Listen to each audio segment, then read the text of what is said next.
नमस्कार मित्रों। बहुत सारे लोगों के मेरे पास प्रश्न आते हैं कि वास्तविक श्राद्ध पक्ष कब से शुरू है और हम श्राद्ध पक्ष में क्या कर सकते हैं और क्या नहीं कर सकते हैं। तो मित्रों, इसी विषय पर आपके संशय को मिटाने के लिए मैं आपके समक्ष प्रस्तुत हूँ, क्योंकि आजकल भांति भांति की बातें लोग जहाँ तहाँ से सुनकर बहुत ज़्यादा अव्यवस्थित हो जाते हैं। उनकी समझ काम नहीं करती कि उन्हें क्या करना है और क्या नहीं करना है। वो बहुत ही कन्फ्यूज्ड हो जाते हैं। तो इसलिए मैं एक कुमाऊनी ब्राह्मण और कुमाऊँ की प्रथा को हमेशा आगे करता हूँ, और कुमाऊँ की जो रीति हैं हमारे बुजुर्गों द्वारा बनाई, उसी रीति को मैं प्रतिपादित करता हूँ, आगे को बढ़ाता हूँ, उसी रीति को मनाने वाला हूँ और उसी रीति के माध्यम से आप लोगों का मार्गदर्शन करता हूँ। क्योंकि हम सब उत्तराखंडी हैं और ख़ास तौर पर उत्तराखंड में कुमाऊँ निवासी हैं, तो हमारी जो कुमाऊँ की जो प्रथा है उसी के आधार पर मैं आपको इस श्राद्ध पक्ष के संदर्भ बताऊंगा। और हालांकि हम पूरे भारतवर्ष में सभी लोग सनातनी हैं, तो सभी जगह इस पक्ष को माना जाता है। श्राद्ध पक्ष तो पूरे भारतवर्ष में माना जाता है, क्योंकि हमारे भारत में बड़े बड़े तीर्थ स्थान हैं, तो सभी जगह लोग श्राद्ध इत्यादि करने जाते हैं। तो मित्रों, जो वास्तविक श्राद्ध है वो कल से प्रारंभ होंगे, यानी 8 तारीख से श्राद्ध प्रारंभ हो जाएंगे। तो आज पूर्णिमा का श्राद्ध है और कल से जो है वास्तविक श्राद्ध प्रारंभ होंगे, यानी प्रतिपदा का श्राद्ध कल से होगा। तो श्राद्ध पक्ष में हमें क्या करना है क्या नहीं करना है, ये एक बहुत बड़ा बिंदु है। और ये ध्यान रखना है कि हम कुछ ऐसा गलत ना कर जाएं जिससे हमारे पितरों को किसी प्रकार से तकलीफ़ उठानी पड़े।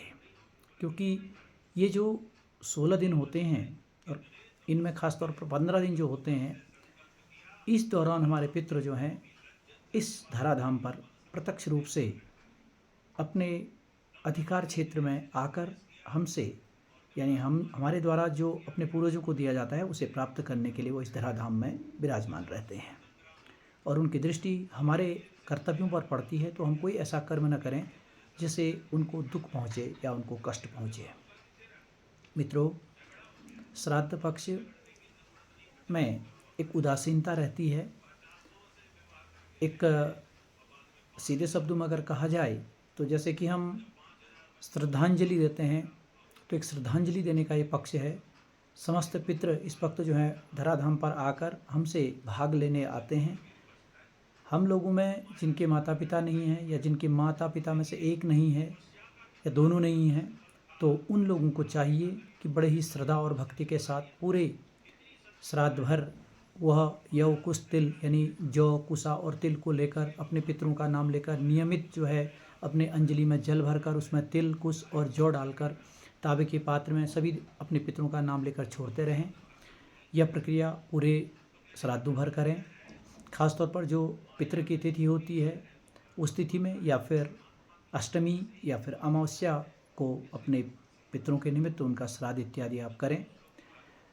और तपोनिष्ठ वेद पाठी ब्राह्मण को घर पर बुलाकर उन्हें यथाशक्ति दक्षिणा अन्न वस्त्र दान करें श्राद्धों में। तो मित्रों, श्राद्ध पक्ष में ज़मीन खरीदना, मकान की नींव डालना, गाड़ी खरीदना, दुकान खोलना, कोई बड़ी महत्वपूर्ण डील करना, नए कपड़े खरीदना, बाल कटवाना, ये सारी चीज़ें वर्जित हैं। हमें इन चीज़ों का ध्यान रखना होगा। यह पक्ष उदासीन पक्ष होता है। इस पक्ष में हम नियमित, हमारी संध्या बंदन नहीं छूटती है। श्राद्ध काल में भी हम श्राद्ध के दौरान भी अपने घर में दीपक जलाएंगे, अपने भगवान का पूजन करेंगे, गायत्री मंत्र का स्तवन करेंगे, गायत्री मंत्र का जाप करेंगे, अपने इष्ट देवताओं कुल देवताओं की पूजा नियमित की भांति करेंगे। जिन लोगों के माता पिता नहीं हैं वो लोग जो है, ये जो हम लाल टीका लगाते हैं, ये लाल टीका नहीं लगेगा।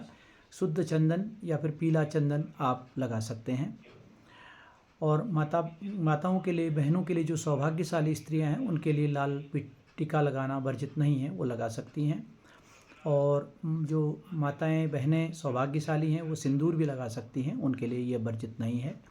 जो महिलाएं सौभाग्यशाली नहीं हैं वो केवल चंदन लगाएं और वो मस्तिष्क में जो है टीका लाल रंग का न लगाएं। ये शास्त्र की व्याख्या है।